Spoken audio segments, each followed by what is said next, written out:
বন্ধুগণ কেমন আছেন? আশা করি সকলে ভালো আছেন। ভাগ অঙ্ক আমরা প্রায় সকলেই করতে পারি, ক্যালকুলেটরে বা বিভিন্ন মাধ্যমে মোটামুটি করতে পারি, কিন্তু হাতে কলমে অনেকেই অনেক ভাগ অঙ্কের মধ্যে আমরা একটু দ্বিধাদ্বন্দ্বের মধ্যে পড়ে যাই। তেমনই একটা অঙ্ক নিয়ে আজকে আপনাদের সামনে হাজির হলাম।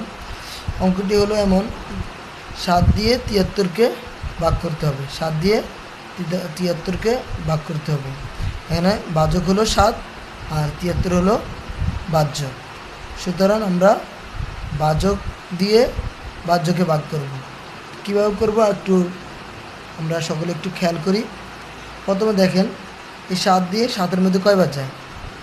প্রথমে আমরা দেখব ভাজক দিয়ে বাহ্য প্রথমটা যায় কিনা। যদি যায় তাহলে তো গেলে, না গেলে পরেরটা সহ নিব।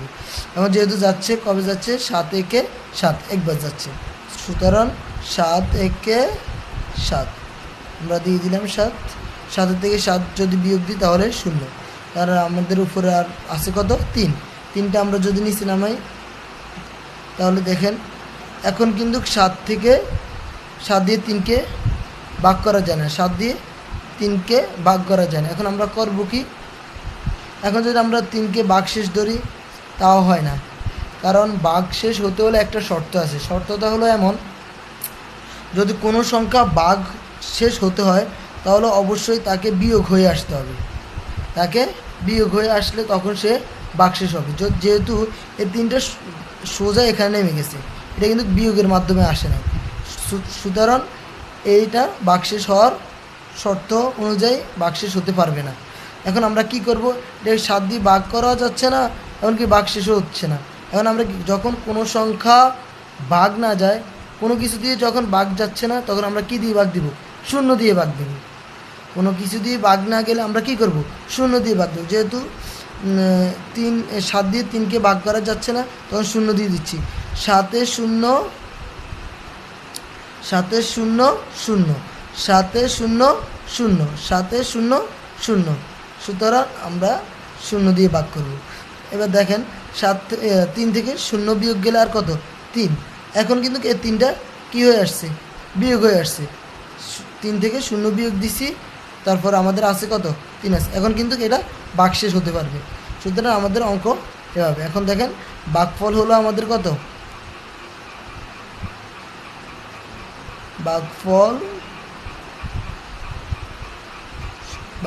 সমান সমান 10। আমাদের ভাগফল হলো 10 আর ভাগশেষ হলো আমাদের 3।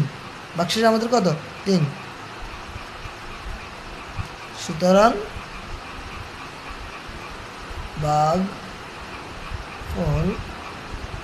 ভাগফল সমান সমান 10 এবং ভাগশেষ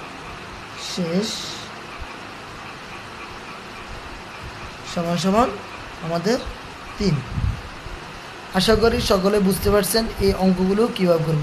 যখন আমরা দেখব যে কোনো সংখ্যা সোজা নামছে, তখন এটা ভাগশেষ হওয়ার শর্ত অনুযায়ী হয় না।